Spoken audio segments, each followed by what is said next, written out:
Olá, aqui é a Aressa, arte educadora, e nos materiais anteriores nós introduzimos a história do cinema no mundo, caminhamos por essa história até chegar nas produções cinematográficas atuais. E, para não deixar de falar de Brasil, eu trago hoje para vocês um pouco do cinema brasileiro e da sua história.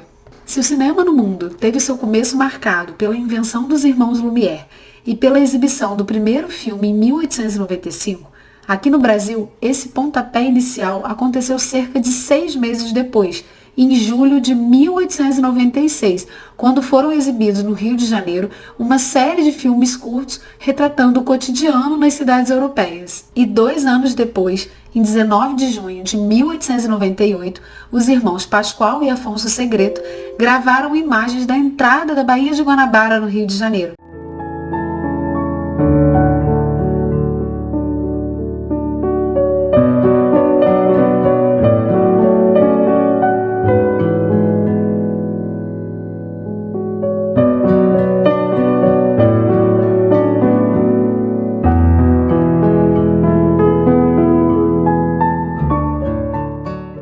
E esses foram os primeiros registros de imagens em movimento da história do país, e a data se tornou o Dia do Cinema Brasileiro. 1 ano depois dessa estreia cinematográfica, surge a primeira sala de cinema do país, no Rio de Janeiro, o Salão de Novidades Paris, por incentivo dos irmãos Pascoal e Afonso Segreto, que 1 ano depois filmam em São Paulo, que anos mais tarde ganha também a sua primeira sala de cinema, o Bijou Theatre, que traduzindo significa Teatro Bijou. Um dos problemas iniciais da produção de cinema no Brasil era a falta de eletricidade, que só foi resolvida em 1907 com a criação da usina Ribeirão das Lajes, no Rio de Janeiro. Após isso, várias salas de cinema surgem na cidade, que chega a ter cerca de 20 salas de cinema.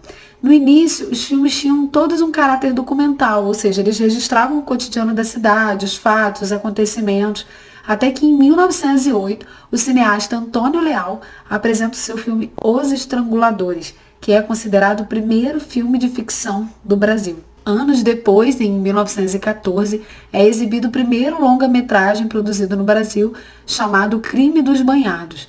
Mas esse é um momento delicado, porque quando acontece a Primeira Guerra Mundial, ali no período entre 1914 e 1918, e o cinema brasileiro mergulha numa crise e passa a ser dominado pelo cinema de Hollywood, que nesse momento estava crescendo, se expandindo e ganhando força, o que naturalmente acabou enfraquecendo o cinema nacional. Avançando para as décadas de 20 e 30, é quando o cinema brasileiro começa a se recuperar da crise, a crescer, a ganhar força, e é quando é criada a Cinédia, que é o primeiro grande estúdio cinematográfico do país.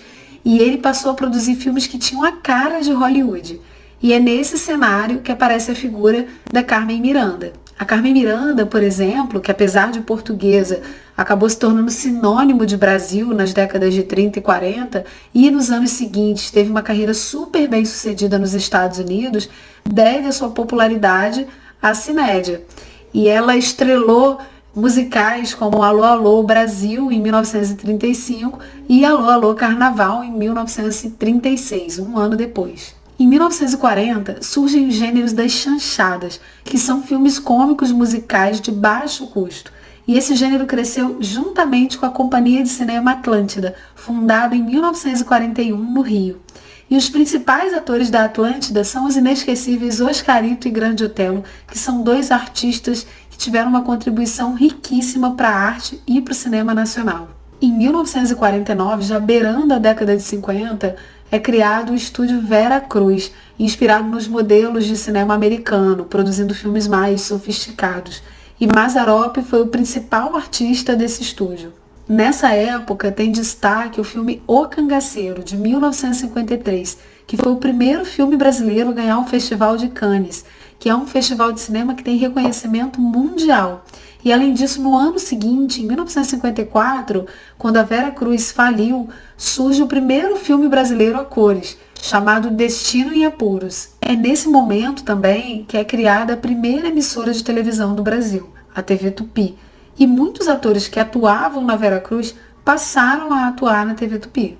É nesse momento que ganha força o que ficou conhecido como cinema novo, que se destaca na década de 60 por produzir filmes com temática política, social, e dentro dessa produção se destacam, por exemplo, os filmes do cineasta baiano Glauber Rocha, que produziu, dentre muitos filmes, um que marcou a história do cinema brasileiro, chamado Deus e Diabo na Terra do Sol, de 1964. Mais tarde, no final da década de 60, por volta de 1968, início da década de 70, surge o cinema marginal, também conhecido como Ude-Grude, que era um cinema experimental, com ideias revolucionárias, propondo coisas novas e que, por essa característica também, acabou sendo censurado pelo regime militar, que era quem estava dominando e comandando o país naquele momento. E ainda nesse momento, em 1969, é criada a Embrafilmes, que é a empresa brasileira de filmes que funciona até 1982.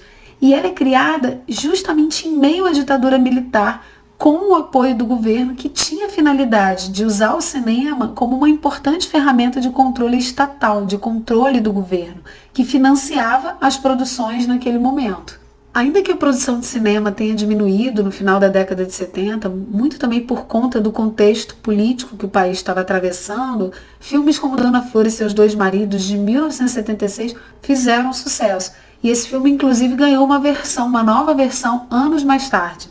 Além dele, outros filmes, como filmes de comédia com a Turma dos Trapalhões, atraíram milhares de pessoas para os cinemas. A chegada dos videocassetes nos anos 80, o surgimento das diversas locadoras, o fim da ditadura militar, a crise econômica no país são alguns dos fatores que levam o cinema brasileiro a sofrer um grande declínio. Diante de tudo isso, os produtores não tinham dinheiro para produzir seus próprios filmes e os espectadores, da mesma forma, não tinham condição de pagar para assistir. E ainda nesse momento, no final da década de 80, é lançado o documentário Ilha das Flores, em 89, que acabou marcando aquela época. Com a chegada de Fernando Collor ao poder como presidente, essa crise se agrava ainda mais e ele acaba com o Ministério da Cultura. E é na metade da década de 90 que o cinema ganha força novamente com a produção de novos filmes, um período que ficou conhecido como cinema de retomada depois de anos de crise. A partir daí, a produção de filmes cresce e são criados diversos festivais de cinema pelo país. É criada também a Lei do Audiovisual, sendo o filme Carlota Joaquina, a Princesa do Brasil, de 1994, o primeiro filme realizado pela Lei do Audiovisual. Nessa década importante para o cinema brasileiro, destacam-se ainda produções que inclusive foram indicadas para o Oscar, como o filme O Quatrilho, de 1995, O Que Ex-Companheiro, de 1996, e ainda o filme Central do Brasil, de 1998, que talvez muitos de vocês já tenham assistido, com a atriz Fernanda Montenegro. No começo do século XXI, esse nosso século, o cinema brasileiro ganha ainda mais reconhecimento mundial, tendo vários filmes indicados para festivais e para o Oscar, entre eles o filme Cidade de Deus, em 2002, Carandiru, em 2003, Tropa de Elite, em 2007, Enquanto a Noite Não Chega, em 2009, entre outros filmes. Em 2015, o filme Que Horas Ela Volta, com a Regina Casé, também fez grande sucesso. Com a introdução de novas tecnologias, como os filmes em 3D, por exemplo, as produções e a quantidade de salas de cinema pelo país aumentam cada vez mais. É o período conhecido como pós-retomada do cinema brasileiro, em que a indústria de cinema brasileiro é reconhecida definitivamente. A prova disso é a nossa última indicação ao sonhado Oscar no ano passado, em 2020, com o documentário Democracia em Vertigem, que fala da atual crise política do Brasil. Bom, pessoal, a história do cinema brasileiro é riquíssima e ao mesmo tempo gigantesca, então com certeza muita coisa ficou de fora, mas a ideia era que vocês conhecessem um pouco da história do cinema brasileiro e ao mesmo tempo aproximar vocês da produção de cinema nacional. Então, aqui embaixo, lembrando, na legenda do vídeo, eu deixo um link para o material complementar com imagens, textos e espero que vocês tenham gostado. Até o próximo vídeo!